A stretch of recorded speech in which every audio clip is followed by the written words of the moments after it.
नमस्कार, मंडल news bulletin में आपका स्वागत है। आइए पेश करते हैं आज के प्रमुख व मुख्य समाचार। हाल ही में हुए महानगर पालिका चुनाव में शहर के 22 प्रभागों के 87 सीटों से विजेता रहकर पार्षद निर्वाचित हुई विजयी प्रत्याशियों के निर्वाचन को लेकर गत रोज मनपा प्रशासन द्वारा आधिकारिक सूचना यानी नोटिफिकेशन को औपचारिक रूप से जारी कर दिया गया है। इसके साथ ही नवनिर्वाचित प्रत्याशी अब आधिकारिक रूप से मनपा के पार्षद घोषित हो गए हैं। इस नोटिफिकेशन के जारी होते ही अब सभी पार्षदों को एक माह के भीतर अपने अपने गढ़ दल समूह स्थापित करना अनिवार्य होगा। गढ़ स्थापना के लिए विभागीय आयुक्त के समक्ष दावा प्रस्तुत करना होगा। यदि किसी गढ़ को लेकर विवाद या संदेह उत्पन्न होता है तो आवश्यकता अनुसार पार्षदों की परेड भी करवाई जाती है। एक बार गढ़ स्थापित हो जाने के बाद वह पूरे 5 वर्षों तक अस्तित्व में रहेगा। गढ़ में शामिल सभी सदस्यों पर गढ़ प्रमुख द्वारा जारी व्हिप लागू होगा, जिसका पालन करना अनिवार्य रहेगा। इसके अलावा गढ़ नेता को स्थायी समिति सहित अन्य विभिन्न समितियों के सदस्यों व स्वीकृत पार्षदों को नामित करने का अधिकार प्राप्त होगा। इससे आगामी कार्यकाल में मनपा की राजनीति और प्रशासकीय निर्णयों में गढ़ों की भूमिका और अधिक महत्वपूर्ण हो जाएगी। करीब 9 वर्ष के अंतराल के पश्चात अमरावती महानगर पालिका के हाल ही में आम चुनाव हुए। इस 9 वर्षों के दौरान पिछले 4 वर्षों से अमरावती महानगर पालिका में प्रशासक राज चला आ रहा था और इस दौरान जनता की मूलभूत सुविधाओं सहित शहर के विकास व विस्तार से संबंधित कई कामों का जबरदस्त तरीके से सत्यानाश हुआ। साथ ही प्रशासक राज के दौरान एक तरह से मनपा के कुछ अधिकारियों व कर्मचारियों की मनमानी ही चलती रही, जिसके चलते आम जनता से संबंधित कई मुद्दे और साफ सफाई, कचरा संकलन, कचरे का निस्तारण, प्रबंधन बदहाल खस्ताहाल, सड़कों की दुरुस्ती, क्रीड़ांगनों, उद्यानों व तालाबों के देखभाल, दुरुस्ती व सौंदर्यीकरण सहित शहर के विकास जैसे कई मामलों की जबरदस्त अनदेखी होती रही। लेकिन चूंकि अब अमरावती मनपा के सदन में एक बार फिर जनता का राज आ चुका है और जनता के प्रतिनिधियों का निर्वाचन हो चुका है, ऐसे में अब उम्मीद जताई जा रही है कि जनता में से निर्वाचित प्रतिनिधियों द्वारा इन सभी बातों पर गंभीरतापूर्वक ध्यान दिया जाएगा। 87 सदस्यीय अमरावती महानगर पालिका के सदन में शिंदे गुट वाली शिवसेना के केवल 3 सदस्य निर्वाचित हुए हैं, जिन्होंने किसी भी राजनीतिक गठबंधन में शामिल होने के बजाय स्वतंत्र गठ के तौर पर रहने का निर्णय लिया है तथा खुद को स्वतंत्र गठ के तौर पर मान्यता दिए जाने हेतु विभागीय आयुक्त के पास अपना दावा और निवेदन भी प्रस्तुत किया। प्रभाग क्रमांक 20 सूदगिरणी सामरानगर से निर्वाचित शिंदे सेना के पार्षद डॉक्टर राजेंद्र तायड़े को पार्टी का गुट नेता भी बनाया गया है। ऐसे में गुट नेता के तौर पर डॉक्टर राजेंद्र तायड़े द्वारा मनपा के सदन में शिंदे सेना के 3 सदस्यीय गुट की अगुवाई करते हुए तमाम जरूरी निर्णय लिए जाएंगे।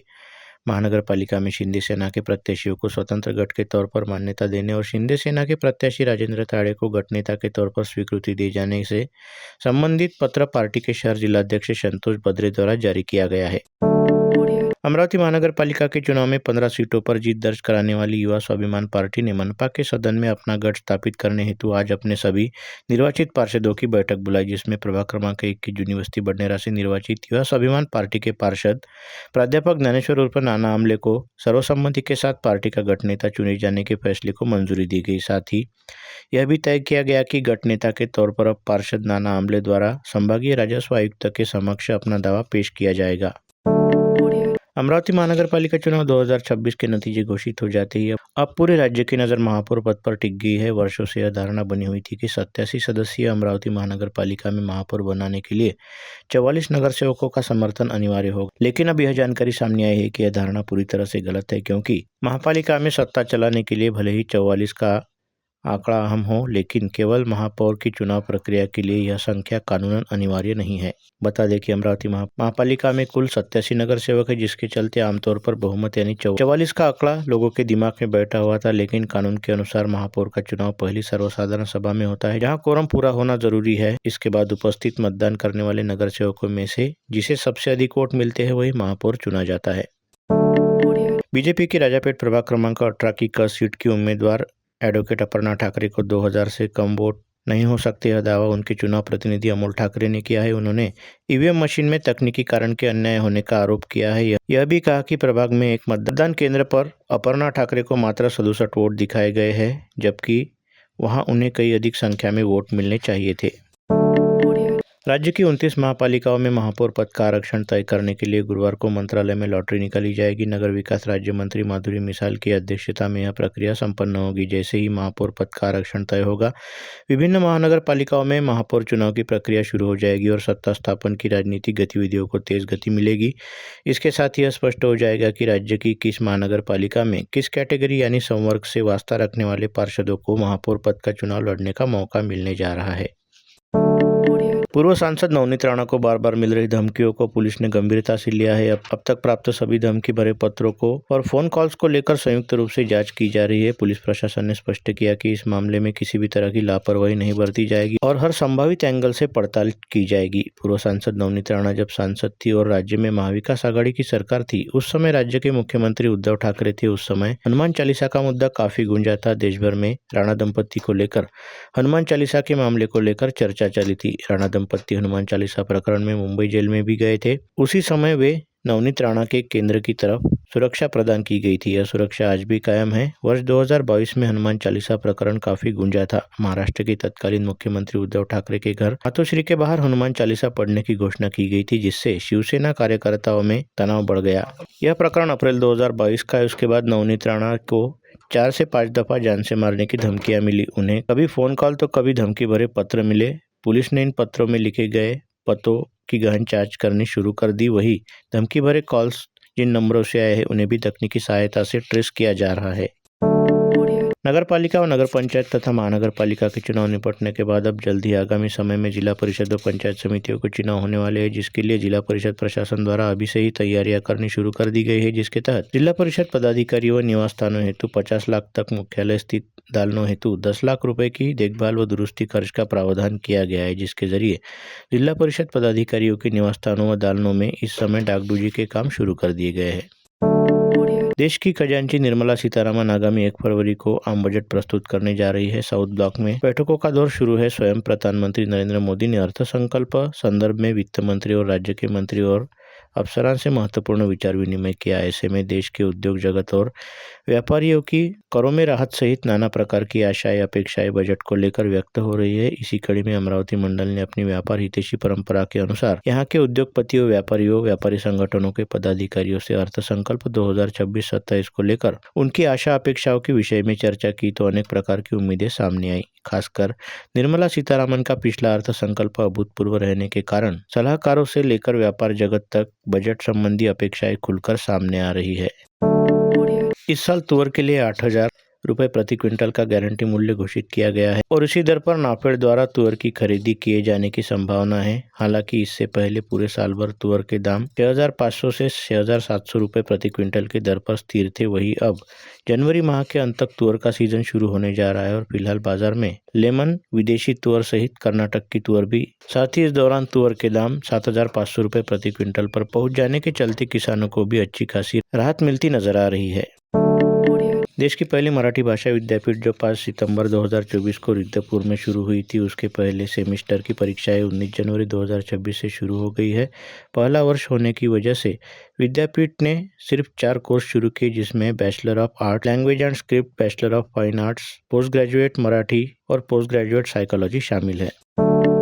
बडनेरा रोस्टेड शुभमंगलम में परसों 23 जनवरी से राष्ट्रीय फिडे रेटिंग शतरंज प्रतियोगिता का आयोजन किया गया है, जिसमें 12 लाख रुपए के नगद इनाम विविध समूहों में दिए जाएंगे। स्पर्धा को Akhil Bharatiya under 1700 FIDE rating बताया गया है। महाराष्ट्र और अमरावती चेस एसोसिएशन ने यह स्पर्धा विविध गटों में रखी है।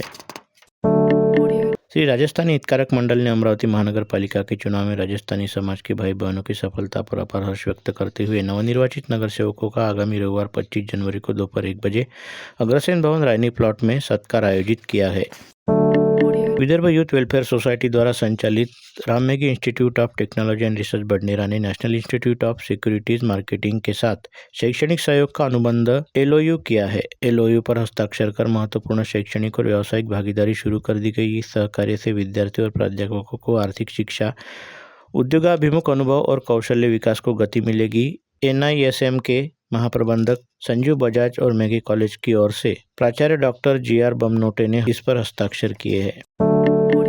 दरियापुर शहर के बस स्टैंड के सामने स्थित हिरुलकर ज्वेलर्स में 10 जनवरी को अज्ञात चोरों द्वारा बड़ी वारदात को अंजाम दिया गया। इस चोरी में लाखों रुपए का सोना, चांदी, नगद राशि और गिरवी रखे गए आभूषण चोरी हो जाने की जानकारी सामने आई है। पुलिस द्वारा इस मामले से जल्द जांच गति बढ़ाने की मांग संबंधित अज्ञात मंगलवार 20 जनवरी को श्री नरहरि मालवी सोनार संघ ने पुलिस अधीक्षक विशाल आनंद को दिया है।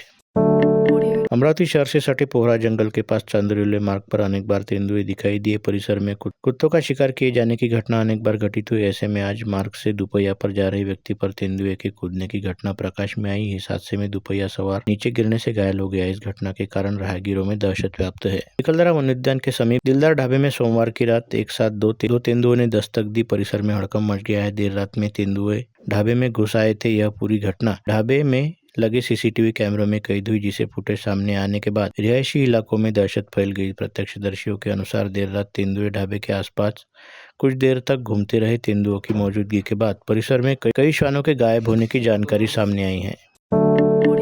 अमरावती के दवा व्यापारी उमेश कोल्हे की वर्ष 2022 में हुई घटना को लेकर बॉम्बे हाईकोर्ट ने बड़ा और सख्त रुख अपनाया है। अदालत में स्पष्ट किया कि यह केवल व्यक्तिगत प्रतिशोध का मामला नहीं, बल्कि समाज में भय और आतंक का माहौल बनाने के उद्देश्य से की गई वारदात है। इसी आधार पर न्यायालय ने इस मामले में आरोपी पशु चिकित्सक डॉक्टर यूसुफ खान की जमानत याचिका खारिज कर दी। तिवसा शहर के समीप राष्ट्रीय महामार्ग पर स्थित वनी फाटा के पास बोलेरो कार और दुपहिया वाहन के बीच हुई भीषण दुर्घटना में एक निर्दोष युवक की जान चली गई। इस दुर्घटना में गंभीर रूप से घायल हुए मंथन बबन देशमुख का अमरावती स्थित निजी अस्पताल में उपचार के दौरान निधन हो गया। इस घटना से आक्रोशित परिजनों और नागरिकों ने दोषी वाहन चालक को तत्काल गिरफ्तारी की मांग की है। तिवसा पुलिस थाना पहुंचकर जोरदार विरोध जताया गया। युवक की मृत्यु से वनी और तिवसा क्षेत्र में शोक की लहर फैल गई। जिले के चर्चित प्रॉपर्टी व्यवसायी और गौली समाज के प्रदेशाध्यक्ष किशनराव हुंडीवाले को मारने के मामले में जिला सत्र न्यायालय ने मंगलवार को ऐतिहासिक फैसला सुनाते हुए 10 आरोपियों को आजीवन कारावास की सजा सुनाई, जबकि सबूतों के अभाव में 5 आरोपियों को निर्दोष करार देते हुए बरी कर दिया गया। इस मामले में विशेष सरकारी वकील के रूप में वरिष्ठ अधिवक्ता और सांसद उज्ज्वल निकम ने पक्ष रखा। यह मामला 6 मई 2019 को अकोला के अशोक वाटिका चौक स्थित सार्वजनिक न्यास उपनिबंधक कार्यालय में दिन दहाड़े घटित हुआ था, जो पुलिस अधीक्षक के सरकारी निवास के बिल्कुल पास है। घटना ने पूरे शहर को हिलाकर रख दिया था। फैसले के समय विशेष सरकारी वकील उज्ज्वल निकम स्वयं अदालत में उपस्थित थे।